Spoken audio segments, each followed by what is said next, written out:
Assalamualaikum warahmatullahi wabarakatuh. Alhamdulillahirrahmanirrahim. Kita bisa berjumpa kembali di pembelajaran hari ini. Walaupun dengan kondisi seperti ini, kita bisa tetap semangat belajarnya dan selalu optimis untuk menjaga kesehatan kita. Nah, di sini Ibu akan menjelaskan mengenai persebaran dan pengelolaan sumber daya alam.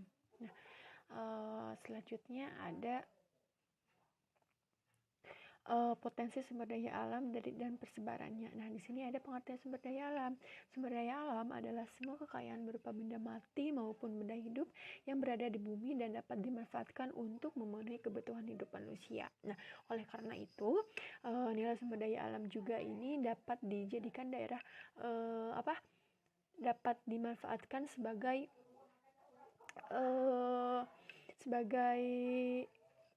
kebutuhan hidup manusia. Contohnya, lahan yang subur dapat dijadikan daerah pertanian potensial sehingga merupakan sumber daya alam yang dapat dimanfaatkan dan tinggi nilainya. Nah, selanjutnya ada pengelolaan sumber daya alam. Nah, di sini ada beberapa macam pengelolaan sumber daya alam. Yang pertama ada sumber daya alam materi. Nah, yang dimaksud dengan sumber daya alam materi adalah apabila yang dimanfaatkan adalah materi sumber daya alam,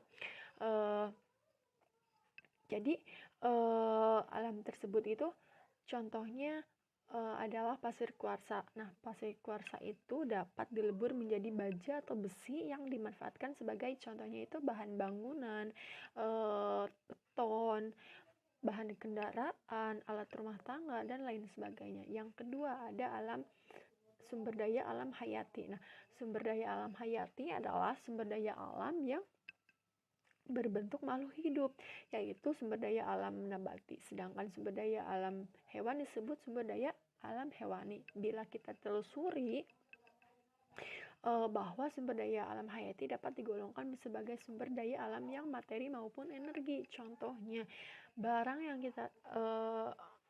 kita makan secara langsung adalah materinya, tetapi di dalam tubuh makanan tersebut memberikan energi sehingga manusia mempunyai tenaga untuk bekerja dan bergerak. Nah, selanjutnya ada sumber daya alam energi. Sumber daya alam energi, jika bila barang yang dimanfaatkan oleh manusia adalah energi yang terkandung dalam sumber daya alam tersebut, contohnya itu adalah bahan bakar minyak, bensin, solar, tanah, dan lain-lain gas alam. Gas alam, batu bara, dan kayu bakar merupakan sumber daya alam energi. Manusia menggunakan energi yang dihasilkan oleh sumber daya alam itu sendiri untuk masak, untuk mengendarai kendaraan, dan lain sebagainya. Nah, selanjutnya ada sumber daya alam ruang. Nah, sumber daya ruang adalah ruang atau tempat yang diperlukan manusia dalam kehidupannya. Makin besar kenaikan jumlah penduduk, sumber daya alam ruang makin sulit diperoleh karena dapat berarti ruang ini mata pencarian atau pertanian, perikanan, tempat tinggal, area anak, dan lain sebagainya itu jadi sempit gitu. Di kota-kota besar itu seperti Jakarta, sumber daya alam ruang makin sulit didapat gitu. Nah, yang selanjutnya ada sumber daya alam waktu. Nah, di sini sulit dibayangkan bahwa waktu merupakan sumber daya alam. Waktu tidak berdiri sendiri, melainkan terikat dengan pemanfaatan sumber daya alam. Contohnya, air sulit didapat pada musim kemarau, akibatnya mengganggu tanaman pertanian. Nah, selanjutnya di sini ada pembentukan sumber daya alam. Nah, sumber daya alam yang dapat diperbaharui, yang di sini ada disebut sebagai sumber daya alam yang dapat diperbaharui karena alam mampu mengembangkan pembentukan baru dan waktu relatif cepat dengan ada dua jenis nih. Yang pertama ada pembaharuan dengan reproduksi. Nah, di sini pembaharuan ini terjadi pada sumber daya alam hayati karena hewan dan tumbuhan dapat berkembang baik sehingga jumlahnya selalu bertambah. Sekalipun demikian, bila pengelolaan tidak tepat, jadi sumber daya alam hayati dan non hayati jadi punah karena sekali spesies hewan dan tumbuhan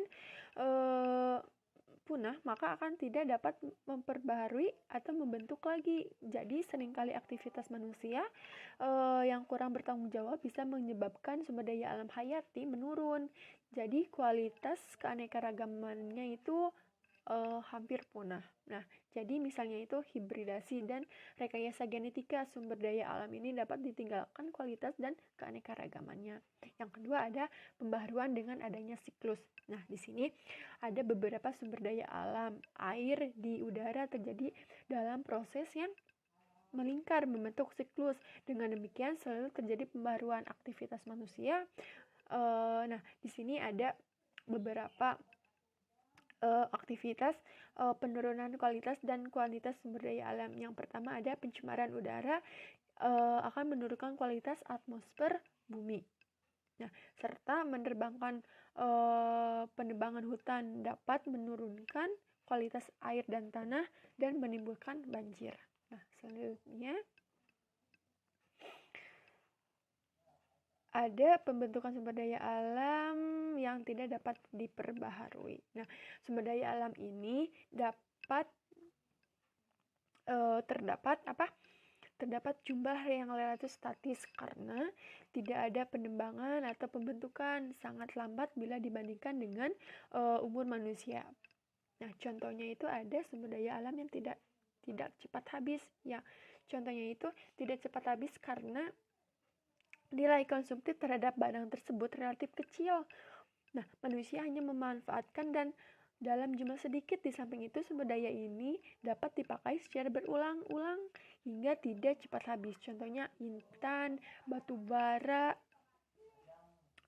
apalagi permata, dan lain sebagainya, banyak. Nah, selanjutnya ada sumber daya alam yang cepat habis. Nah, di sini cepat habis itu karena nilai konsumtif akan barang itu relatif tinggi. Manusia menggunakan dalam hal yang banyak sehingga sumber daya alam ini akan cepat habis.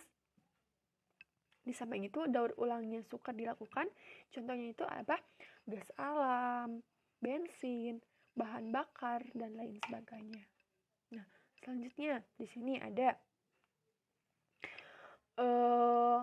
persebaran sumber daya alam. Nah, di sini ada sumber daya alam hayati.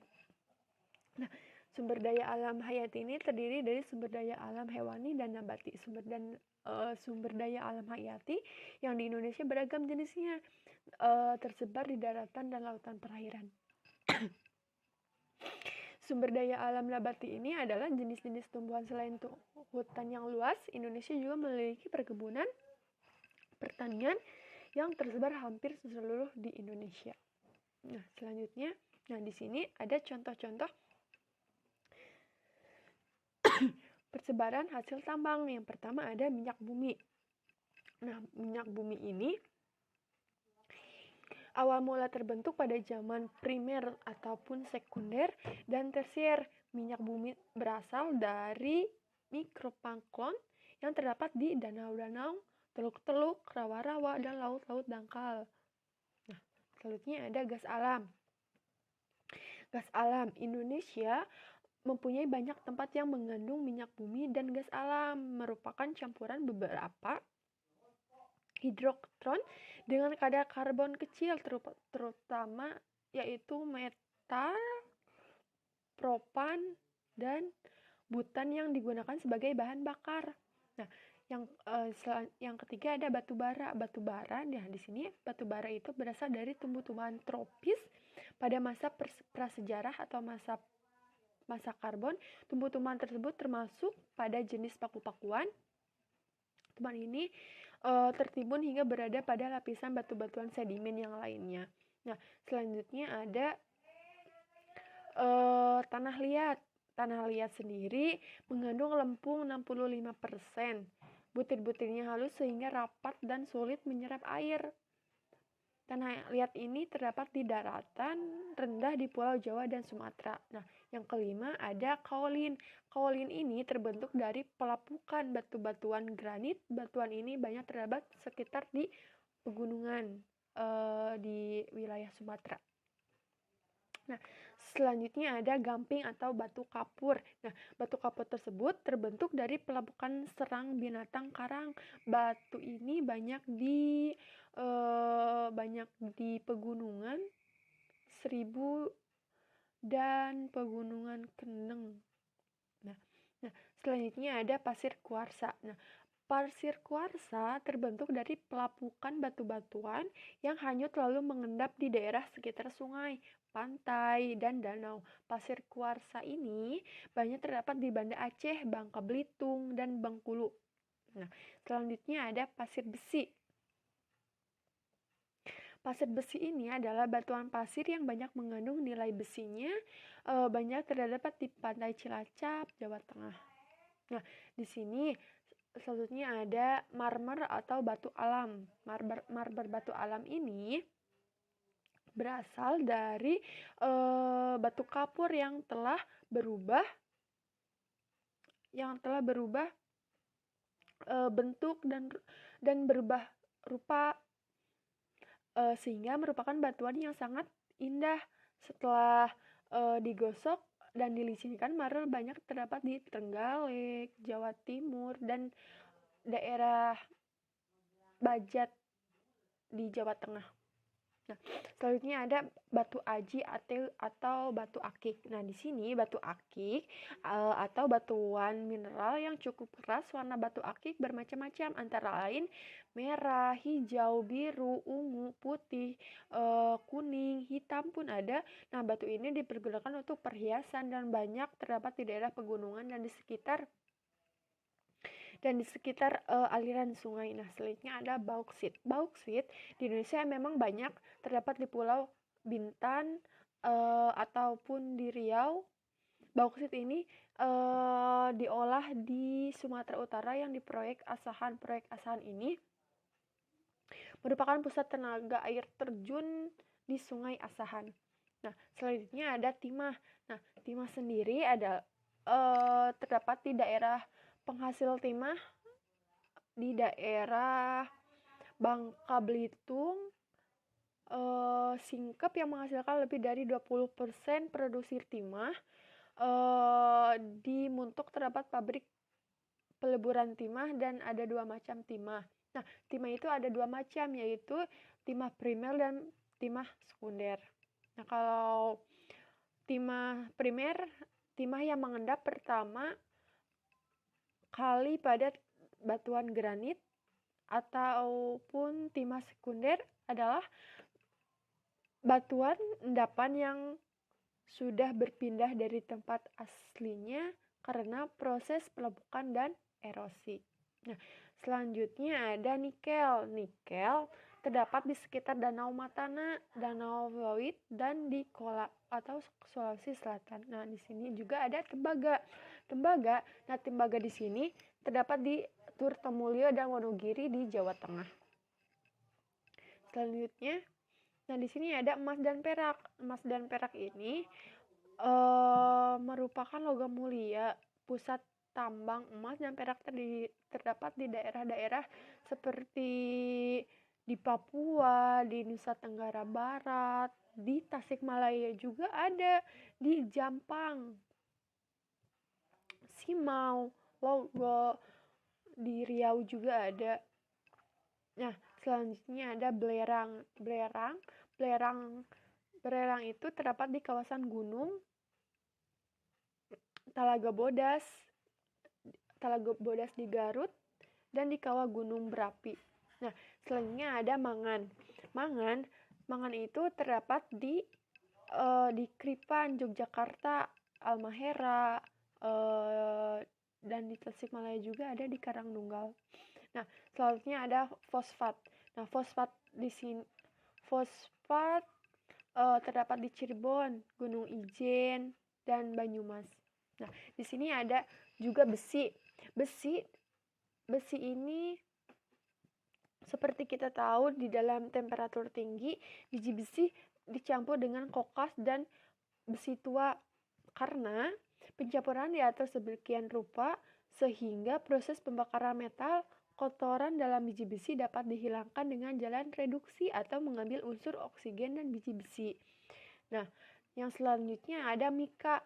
Mika terdapat di Pulau Pereng ataupun di Kepulauan Banggai di Maluku. Nah, selanjutnya ada Tras. Tras terdapat juga di Pegunungan Muria di Jawa Tengah.